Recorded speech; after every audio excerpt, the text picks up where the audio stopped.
The sky fractured as General Veyra's flagship, the Dominion's Fist, split open like a broken jewel against the atmosphere of Nexus 9. Warning klaxons screamed in her ears, but they were nothing compared to the betrayal burning in her chest. Her own fleet, her loyal soldiers, firing upon her without warning or explanation. "Override code Veyra, Alpha 7, she shouted into the ship's comm system, her four-fingered hand slamming against the console. "This is General Sari Veyra. Stand down immediately." Only static answered her. Then, a cold voice cut through. "By order of High Command, General Veyra is stripped of rank and declared enemy of the Dominion. All personnel are ordered to terminate with extreme prejudice."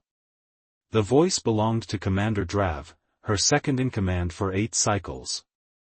Veyra's luminescent eyes narrowed, the violet glow intensifying with rage. "Drav. I saved your life on Terrazon. I promoted you against Council recommendation." Her voice dropped to a dangerous whisper. "And this is how you repay loyalty?" "It was never personal, General," Drav replied, voice eerily calm. "Your resistance to Project Eclipse made this necessary." The ship lurched violently as another barrage struck the failing shields. Veyra steadied herself against a bulkhead, the ceremonial armor of her station suddenly feeling like dead weight. Project Eclipse.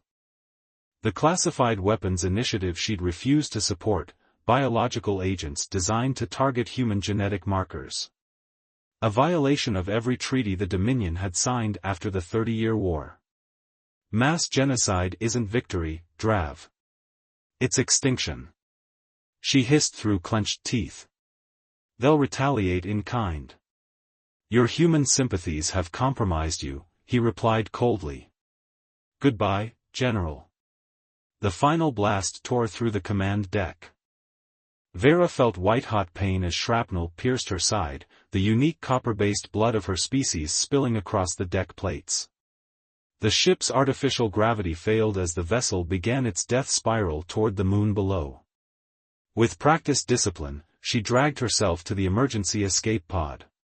Every movement was agony as the ship disintegrated around her. The pod launched moments before the Dominion's Fist exploded, the concussive force sending her small craft tumbling uncontrolled through the moon's atmosphere. Impact came like the hand of death itself. Ethan Reeves had come to Nexus 9 to disappear. After 10 years with Earth Special Forces, the border moon offered anonymity among its population of miners, fugitives, and beings who preferred not to be found. The abandoned military bunker he'd converted into a home sat on the edge of the shattered plain, a vast wasteland of crystalline formations and razor-sharp rock. He was halfway through his evening meal when the sky lit up like daybreak. What the hell, he muttered, stepping outside to see the burning wreckage of what had once been a massive ship streaking overhead. Something smaller separated from the main vessel just before it exploded, an escape pod, tumbling wildly before disappearing beyond the horizon. Curiosity should have been buried beneath self-preservation. Instead, Ethan found himself loading his rover with medical supplies and weapons before setting out across the plain. Old habits died hard, especially for a man who'd once made a living finding people who didn't want to be found. The pod had carved a kilometer-long scar into the moon's surface. Steam rose from superheated metal as Ethan approached, rifle at the ready. The hatch had been forced open from within, whoever had been inside was still alive. A trail of copper-colored blood led away from the wreckage. He followed it to a cluster of crystal formations where he found her, a Zoran female slumped against the rocks, one hand pressed to a gaping wound in her side while the other gripped a plasma pistol. Her violet eyes fixed on him immediately, weapon raising despite the tremor in her arm. Stand back, human, she growled, her translator making the words harsh and mechanical. Ethan froze, recognition dawning as he studied her face. The distinctive markings across her cheekbones and forehead belonged to a high-ranking Zoran official, but more than that, he knew this face from military briefings and warning bulletins. General Sari Veyra. The Zoran Dominion's most decorated war leader. The strategist responsible for the Cassini offensive that had claimed thousands of human lives. And now, somehow, she was bleeding out on his doorstep. Your ship was shot down by your own people, Ethan said, slowly lowering his rifle. Why would the Dominion turn on their greatest general? Veyra's eyes narrowed with suspicion, but pain and blood loss were taking their toll. The pistol wavered in her grip. Because I refused to become a monster, she whispered, before unconsciousness finally claimed her. Ethan's medical scanner beeped steadily as it monitored Veyra's vitals. He'd managed to stabilize her, though not without difficulty. Zoran physiology was similar enough to human to recognize major organs, but different enough to make treating her wounds a dangerous gamble. The military-grade medkit he kept for emergencies had contained universal coagulants compatible with copper-based blood, but little else suited for her alien biology. 3 days had passed since he'd brought her to his bunker. 3 days of watching her chest rise and fall with labored breaths, wondering if he'd made the right choice. By all logic, he should have left her to die, or better yet, contacted what remained of Earth's military outpost on the moon. General Veyra would have made a valuable prisoner. Instead, he found himself sitting beside her makeshift bed, cleaning the ceremonial armor he'd removed to treat her wounds. Touch that again and I'll sever your hand. Ethan looked up to find Veyra's violet eyes fixed on him, alert despite her condition. You're welcome, he replied dryly, setting the armor piece aside. For saving your life. She attempted to sit up, wincing as the movement pulled at her bandaged side. Why would you help me, human? You know who I am. Ethan, he corrected. Ethan Reeves. And yes, I know exactly who you are, General Veyra. The question is why your own people tried to kill you. Her jaw clenched, the luminescent markings on her face pulsing with emotion. Because I refused an order that would have violated our peace treaty with your species. She studied him with renewed intensity. You're military. Or you were. Special forces. Retired. He handed her a container of water. What order? Veyra drank cautiously before answering. Project Eclipse. A biological weapon designed to target human genetic markers. Selective extinction, they called it. Clean victory. Disgust filled her voice. There is no honor in such tactics. Ethan's expression hardened. And your refusal got you branded a traitor. Worse. They're claiming I attempted to defect to humanity with Dominion secrets. Her laugh was bitter. How convenient that I'm too dead to deny it. The bunker's security system chirped suddenly, drawing Ethan's attention to the monitor. Heat signatures were approaching, 6 of them, moving with military precision. Except you're not dead, he muttered, grabbing his rifle. And they've found us. Veyra pushed herself upright with a grimace. My armor. Now. You can barely stand. I can fight, she snapped, eyes flashing. Or would you prefer to die protecting your enemy, human? Ethan hesitated only a moment before tossing her the armor pieces. We're not making it out of here if we fight them head-on. There's a maintenance tunnel that leads to the crystal caverns. If we can reach my secondary cache. You have a contingency plan. It wasn't a question. The way she said it carried something like approval. I didn't survive this long by accident. He grabbed a rucksack, quickly filling it with essentials. Can you move? She finished securing her armor with practiced efficiency, the ceremonial plates locking together with soft clicks. I've fought through worse. Somehow I believe that. Ethan handed her the plasma pistol he'd recovered from the crash site. Try not to shoot me in the back, General. For the first time, something almost like humor flickered in her eyes. If I wanted you dead, Ethan Reeves, you would not have woken this morning. The tunnels were tight and winding, formed naturally through the moon's crystalline substrate. Ethan led the way, his knowledge of the terrain their only advantage against the Dominion hunters. Veyra followed closely, her breathing controlled despite the pain evident in each careful step. "Your military file says nothing of these tactical skills," she observed quietly as they paused at a junction.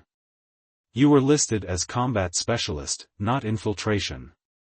Ethan raised an eyebrow. "You've read my file?" "I studied all notable human combatants during the war." She tilted her head. "Your unit's resilience at Proxima Station was impressive. High praise from the woman who nearly wiped us out at Cassini." Something haunted passed across her features. "War demands terrible things of those who serve. But even war has rules, boundaries. Eclipse crosses all of them." A sound echoed through the tunnel behind them, voices speaking in the harsh consonants of the Zoran language. Ethan motioned for silence, leading them deeper into the labyrinth. The air grew colder as they descended, the crystals around them beginning to emit a faint blue glow. When they finally emerged into a vast underground cavern, Veyra stopped abruptly. Above them, massive crystal formations hung from the ceiling like frozen lightning, illuminating the space with ethereal light. The beauty was startling amid their desperate flight. "We have nothing like this on my world," she murmured. Ethan watched her unexpected wonder with curiosity. It was difficult to reconcile this woman with the brutal tactician from military briefings. The locals call it the heart of Nexus. The crystals react to sound, especially voices. As if responding to his words, the formations pulsed brighter, sending ripples of light across the cavern. "It's beautiful," she admitted, then immediately hardened her expression. "And strategically useful. The resonance will mask our movements." He nodded, moving toward a seemingly solid wall of crystal. "My cache is through here. Supplies, weapons, and a working comms unit.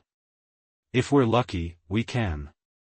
The first blast struck without warning, shattering the crystal formation beside them.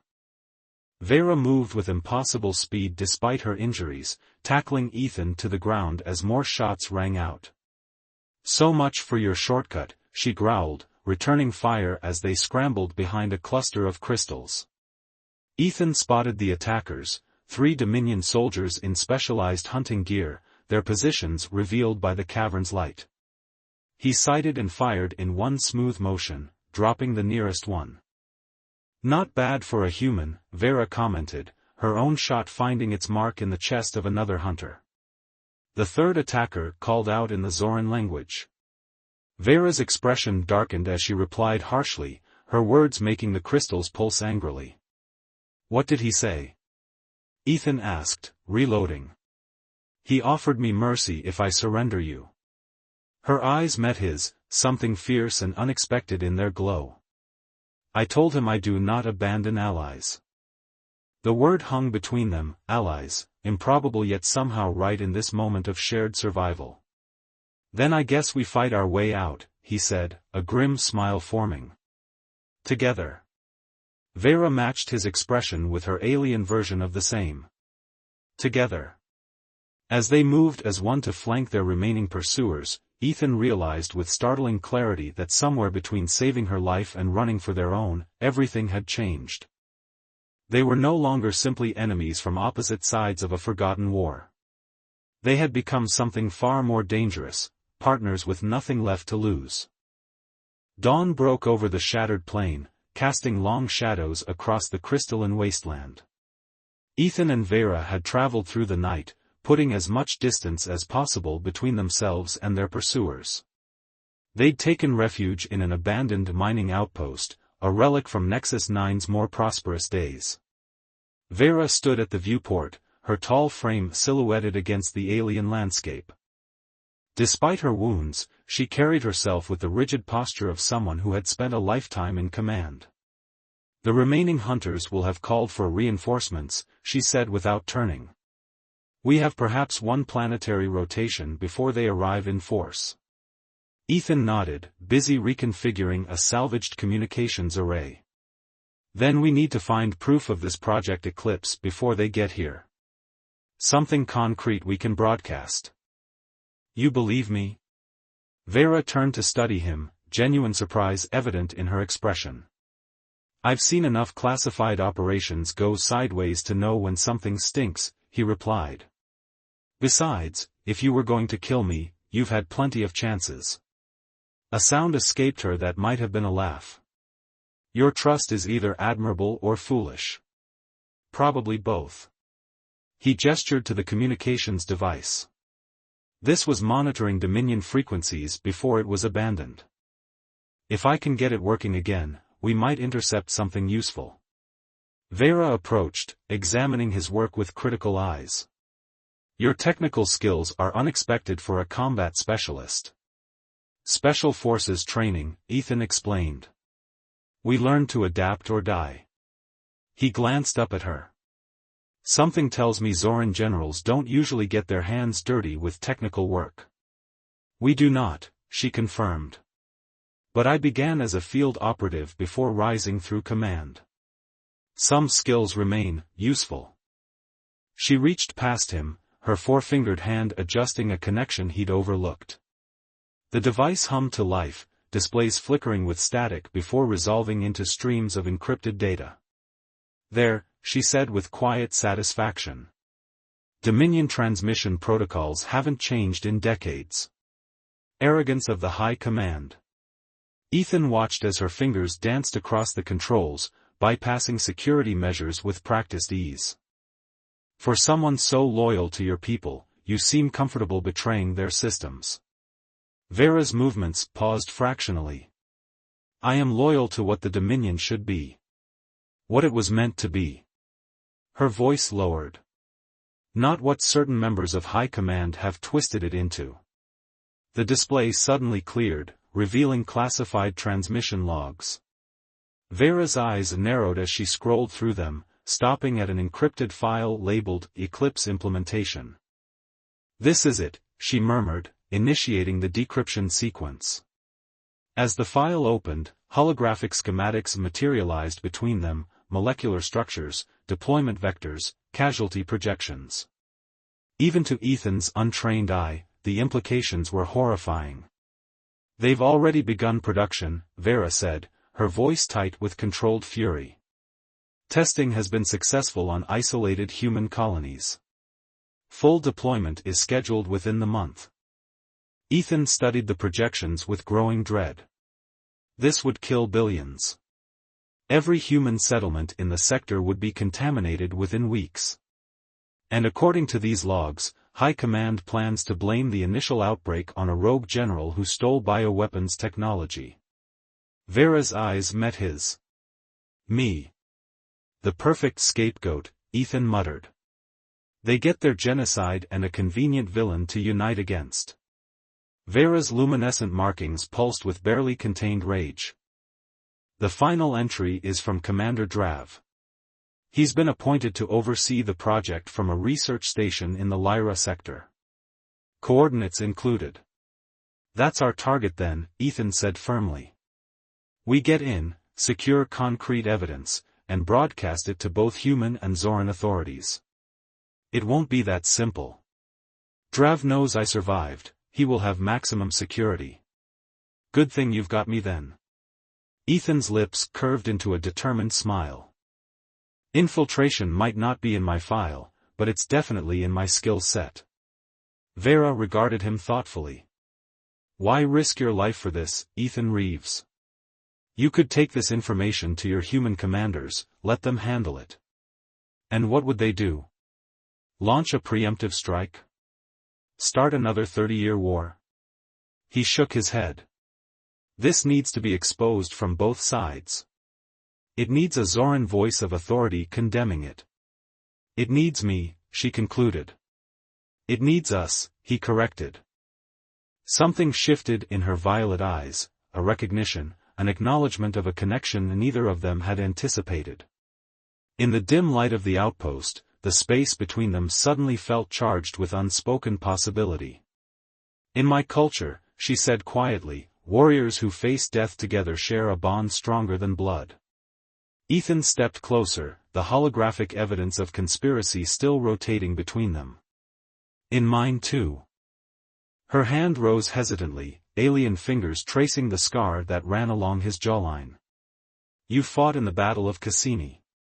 My strategy cost you this mark. War is war, he replied, surprised by his lack of resentment. We all did what we thought was right. And now? She asked, her voice carrying an unfamiliar vulnerability. Now we do what is right, he answered, his hand rising to meet hers. Together. The moment stretched between them, fragile and unexpected. Then the communications array erupted with urgent beeping, proximity alerts. They found us, Veyra said, instantly back to the disciplined general. She began downloading the evidence to a portable device. Ethan moved to the viewport, scanning the horizon. Transport vessel approaching from the east. Heavy class, probably carrying at least a dozen hunters. We need to move. Now. She secured the data device in her armor. There's a trading outpost 2 sectors west. We can acquire transportation there. To the Lyra sector, Ethan confirmed. To find Drav and end this. As they gathered their limited supplies and weapons, Veyra caught his arm.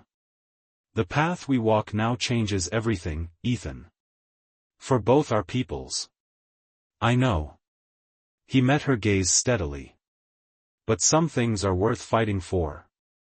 The unspoken sentiment hung between them as they slipped out the rear exit, 2 warriors from enemy worlds united by something neither had expected to find in the other, trust. Behind them, the holographic evidence of conspiracy faded into darkness as the first Dominion soldiers breached the outpost door.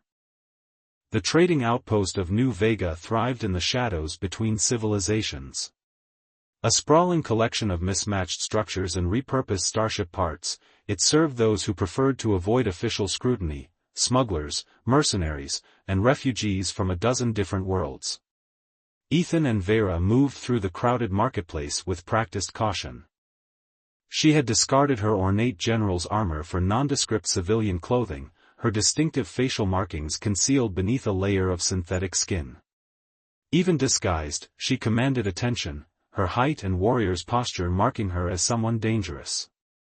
The shipwright said our transport would be in Bay 12, Ethan murmured, scanning the crowd for potential threats. Let's hope it's worth what we paid. If it flies and has a functioning weapons system, it will suffice, Veyra replied. Her voice carried a new tension that had been building since they'd acquired the evidence against High Command. They turned down a narrow alley between storage containers, a shortcut to the docking bays. Halfway through, Ethan's instincts flared. He reached for his weapon just as 4 figures stepped out to block their path. Well now, drawled a heavy-set human with cybernetic enhancements visible along his jawline. What brings a former Earth Special Forces operative to our humble outpost? Ethan kept his expression neutral. Just passing through. With a Zoran companion?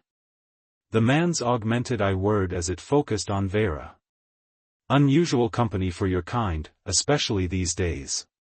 Our business is our own, Veyra stated coldly. The leader smiled unpleasantly. Business is exactly what I'm interested in. The Dominion has placed quite a bounty on a certain general. Bounty that increases substantially if a human accomplice is included in the package. Ethan's hand hovered near his concealed blaster.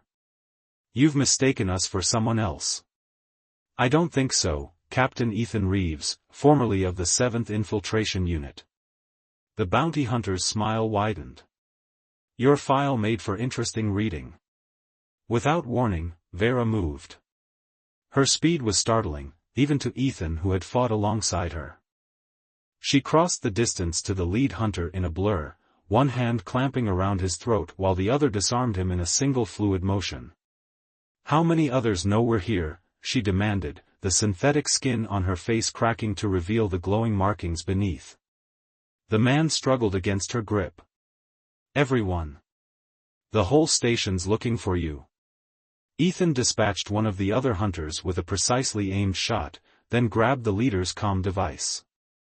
They're coordinating through this frequency. We need to move now. They left the hunters incapacitated and bound, racing toward the docking bays. Alarms began to sound throughout the outpost. They're sealing the station, Veyra observed grimly. They reached Bay 12 to find their transport, a modified Terran corvette with Zoran weapon systems grafted onto its hull. An unlikely hybrid, much like their partnership. Can you fly this? Veyra asked as they boarded. Ethan slid into the pilot's seat, hands moving across unfamiliar controls. I've flown worse. That is not reassuring, she remarked, taking the weapon station. The corvette's engines roared to life as Ethan initiated the launch sequence. Outside, security forces converged on their position. Hold on, he warned, overriding the bay doors and punching the thrusters to maximum. They burst from the station in a shower of sparks and twisted metal, alarms screaming in their wake. 3 security vessels immediately gave chase. We need a clean jump to hyperspace, Ethan called, executing a series of evasive maneuvers. Can you keep them off us? Veyra's hands danced across the targeting systems. With pleasure. Her first shots were surgical, disabling engines and weapon systems without destroying the vessels. Even now, hunted and betrayed, she refused to take lives unnecessarily. The corvette shuddered as return fire grazed their shields. Ethan pushed the ship harder, breaking atmosphere and accelerating toward open space. Calculating jump coordinates to Lyra sector, he announced. We need another 30 seconds. A larger vessel appeared on their scanners, a Dominion cruiser moving to intercept. We don't have 30 seconds, Veyra replied grimly. The cruiser opened fire, heavy cannon shots streaking past their viewport. Ethan rolled the corvette, diving beneath the larger ship's firing arc while Veyra targeted its sensor array. A direct hit bought them precious moments of confusion. Jump coordinates locked, Ethan called. Brace yourself. The stars stretched into lines of light as the corvette lurched into hyperspace, leaving their pursuers behind. For a moment, silence filled the cockpit, broken only by the hum of engines and their own rapid breathing. Your piloting skills were also absent from your file, Veyra noted, the ghost of admiration in her voice. Ethan released his white-knuckled grip on the controls. Let's just say my departure from service wasn't entirely voluntary. A story I would hear someday, she replied, her gaze lingering on him longer than necessary. He met her eyes. If we survive this mission, I'll tell you all about it. Something unspoken passed between them, a current of connection neither had anticipated when their paths first crossed. In the blue glow of hyperspace, the barriers of species and past conflicts seemed suddenly meaningless. Ethan. Veyra's voice was softer than he'd ever heard it. What we attempt at Lyra, the chances of success are minimal. I've never been great at odds, he admitted with a half-smile. Nor I, she rose from her station, moving to stand beside him. My people have a tradition before battle. A recognition of what might be lost, and what might yet be gained. Her hand found his, alien fingers intertwining with human ones. The touch sent electricity through his skin. Show me, he said quietly. Veyra leaned down, her forehead pressing against his in a gesture both intimate and solemn. May our spirits find each other among the stars, should our bodies fall in battle. Ethan's free hand rose to cup her face, feeling the warmth of her luminescent markings against his palm. Where I come from, we're a bit less poetic.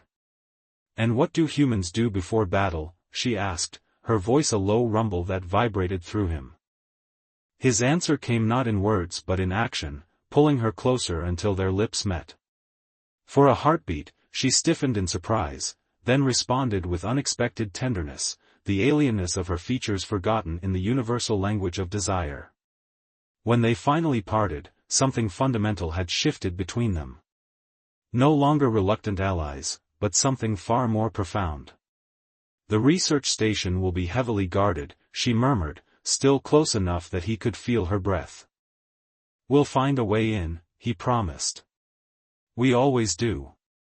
As the corvette hurtled through hyperspace toward confrontation and possible death, they spent precious hours exploring this newfound territory between them, a connection neither had sought but both now cherished. Human and Zoran, former enemies turned allies turned something words in either language failed to capture adequately. The console chimed, alerting them that they were approaching their destination. Reality intruded once more as they prepared for what lay ahead. "Whatever happens at Lyra," Ethan said as they readied their weapons, "no regrets." Veyra touched the side of his face, violet eyes fierce with emotion. "No regrets." The corvette dropped out of hyperspace, the research station looming before them like a fortress among the stars, their final battleground, and perhaps their grave. The Lyra research station hung in the void like a malevolent star, its angular Dominion architecture bristling with defense systems. From their hiding place behind a nearby asteroid, Ethan and Veyra observed the facility through the corvette's scanners. 3 patrol vessels maintaining standard formation, Veyra noted, her military precision returning as they prepared for battle. Automated defense turrets on all approach vectors. Security has been increased since the data was compiled. Ethan studied the holographic display. There's a maintenance dock on the station's underside. Minimal coverage from the defense grid. They will expect an infiltration attempt, Veyra warned. Drav knows my tactics. He knows General Veyra's tactics, Ethan corrected. Not what happens when you combine them with Earth's Special Forces improvisation. She regarded him with a mixture of amusement and concern. Your confidence borders on recklessness. Got us this far, didn't it? His hand found hers briefly. Besides, I've got the Dominion's most brilliant strategist on my side. Their plan formed quickly, born of necessity and desperation. They would disguise their approach as a damaged Dominion scout ship, using identification codes Veyra still had access to. Once docked, they would fight their way to the central laboratory where the biological weapon was being developed. As they prepared the corvette, retrofitting its exterior with salvaged Dominion components, the weight of their mission settled between them. If we succeed, Veyra said quietly, securing her armor, there will be no going back. For either of us. Ethan checked his weapons with practiced efficiency. I crossed that line the moment I saved you instead of turning you in. And do you regret that decision? She asked, her luminescent eyes searching his face. He reached out, drawing her close. Not for a second. Their embrace was brief but fierce, 2 warriors acknowledging what might be their final moments together. Maintenance control, this is Scout Vessel Tirvin requesting emergency docking, Veyra transmitted, her voice perfectly matching the clipped tones of Dominion military protocol. We've sustained damage to our propulsion systems following asteroid field navigation failure. A tense moment passed before the response came, Scout Tirvin, transmit identification and damage assessment. Ethan sent the falsified data they'd prepared, while Veyra continued the performance. Request expedited clearance. We have coolant leakage approaching critical threshold. The ruse worked. Within minutes, they were granted emergency clearance to approach the maintenance dock. As they guided the corvette toward the station, Ethan felt the familiar calm of pre-mission focus settling over him. Remember, Veyra said, Drav will be in the command center. He's mine. Ethan nodded grimly. While I secure the evidence from the lab. 20 minutes, then we broadcast to both Dominion High Command and Earth Central Command simultaneously. And if we're separated? She asked. We find each other, he replied with certainty. Always. The docking sequence completed with a metallic thunk as the corvette connected to the station. Almost immediately, alarms blared throughout the vessel. They've scanned us, Ethan realized, grabbing his assault rifle. Veyra's expression hardened into the battle mask of a general. Then we abandoned stealth for speed. They burst from the airlock together, cutting down the security team that had assembled to capture them. Moving with the synchronized precision of veteran warriors, they fought their way through the maintenance level toward the heart of the station. Security bulkheads activating, Veyra warned as blast doors began sealing around them. "They're containing our advance." Ethan tossed her a breaching charge. "Then we make our own path." They battled through level after level, the station's personnel fleeing before the fury of their assault. Reports of General Veyra's terrorist attack echoed through the station's communication system, confirming their suspicions. Drav was framing their desperate mission as further evidence of her treachery. At a critical junction, they were forced to separate, Ethan heading for the laboratory levels while Veyra made for the command center. 20 minutes, she reminded him, touching her forehead to his in their now shared ritual. "See you on the other side," he promised. The laboratory was a monument to cold scientific horror. Ethan moved through sterile chambers filled with test subjects, human genetic material being systematically infected with the weapon. His rage built with each new discovery, each terminal displaying casualty projections and deployment scenarios. He downloaded everything, ensuring the evidence was irrefutable. As he worked, he opened a communication channel to every receiver in the station, and beyond, using the facility's own broadcast array. "This is Captain Ethan Reeves, formerly of Earth Special Forces," he began, his voice echoing throughout the station.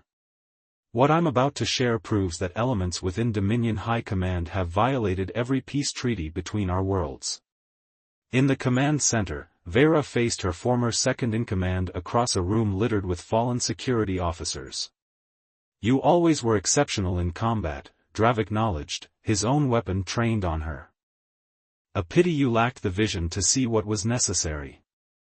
"Genocide is never necessary," she replied coldly. "You dishonor everything the Dominion stands for." "I secure its future," he snarled. "Humans would eventually turn on us. This way, we strike first. And become monsters in the process." Veyra heard Ethan's broadcast beginning throughout the station. "Your treachery is exposed, Drav. To both our worlds." Rage contorted his features as he lunged forward. Their fight was brutal and personal, years of shared battlefield experience turned against each other. Drav fought with desperation, Veyra with righteous fury. When it ended, her former comrade lay defeated, his final words a bitter accusation: "They'll never accept you now. Neither humans nor Zoran. You belong nowhere." Veyra activated the command center's transmission systems, broadcasting her own message alongside Ethan's evidence. "I am General Sari Veyra. Today I expose a conspiracy within our highest ranks, one that would violate our sacred honor and plunge our worlds back into war." They reunited amid chaos as the station's remaining personnel abandoned their posts. Emergency systems wailed as distant explosions rocked the structure. Drav's final act had been to initiate a self-destruct sequence. "We've done it," Ethan said as they raced back toward their ship. "Both Earth Command and Dominion leadership are responding. They're sending vessels to secure the station." "They won't arrive in time," Veyra replied grimly. "This place is coming apart." They reached the docking bay to find their corvette damaged beyond repair, sabotaged by Drav's security forces. Only a single escape pod remained viable. "Get in," Ethan urged, shoving her toward it. "The pod's only rated for one occupant." Veyra's eyes flashed with refusal. "I will not leave you. Our evidence is transmitted. The mission is complete." He smiled, the expression somehow peaceful despite the destruction around them. "One of us needs to survive to make sure the truth isn't buried again." "No." Her voice carried the absolute authority of command as she pulled him into the pod with her. "Either we both live, or neither does. I've lost too much to lose you now." The station shuddered violently as systems began to fail. With no time left to argue, they wedged themselves into the cramped pod designed for a single occupant, launching away from the doomed facility moments before catastrophic detonations began tearing it apart. The shockwave caught them, sending their tiny vessel tumbling through space. Warning lights flashed as life support systems strained under the burden of sustaining 2 occupants. "The pod can't maintain us both for long," Ethan said quietly, checking the failing systems. Veyra's arms tightened around him in the confined space. "Then we face our end as we faced everything else. Together." As the stars wheeled chaotically beyond their viewport, they held each other, former enemies who had found something profound in their shared struggle. The boundaries of species and past conflicts dissolved in these final moments. "No regrets," Ethan whispered against her skin. "None," she affirmed. The pod systems continued to deteriorate as they drifted through the void. Oxygen levels dropped steadily. In their shared delirium, they barely registered the sudden flash of lights, the jolt as something caught them in a tractor beam. Consciousness faded as the pod's hatch was forced open. The last thing Ethan saw was Veyra's face, her luminescent markings pulsing faintly as darkness claimed them both. He woke to the steady beep of medical monitors aboard an unfamiliar vessel. Turning his head with effort, he found Veyra in the adjacent bed, her violet eyes already watching him. "We're alive," he croaked, reaching for her hand. "It seems neither of us is destined to become one with the stars just yet," she replied, her fingers intertwining with his. A human officer entered, her uniform bearing the insignia of Earth Command. "Captain Reeves, General Veyra. You've caused quite the diplomatic incident." "The evidence," Ethan began urgently. "Received and verified by both governments," the officer assured them. "An emergency summit has been called. The peace treaties are being renegotiated with additional safeguards." "And our status?" Veyra asked cautiously. "Complicated." The officer's expression softened slightly. "But your actions have supporters in both administrations. Some are calling you heroes." After the officer departed, they were left alone in the quiet of the medical bay. The future stretched before them, uncertain, but alive with possibilities neither had dared imagine days earlier. "What now?" Ethan asked softly. Veyra's luminescent markings pulsed with emotion as she gazed at him. "Now we build something new. Something neither of our worlds has seen before." "Together?" he asked, though he already knew the answer. "Always," she promised, the word carrying the weight of a warrior's oath. Beyond the viewport, stars shone like beacons of hope in the vast darkness, no longer boundaries that separated their worlds, but bridges to a future where former enemies could find redemption in each other's arms.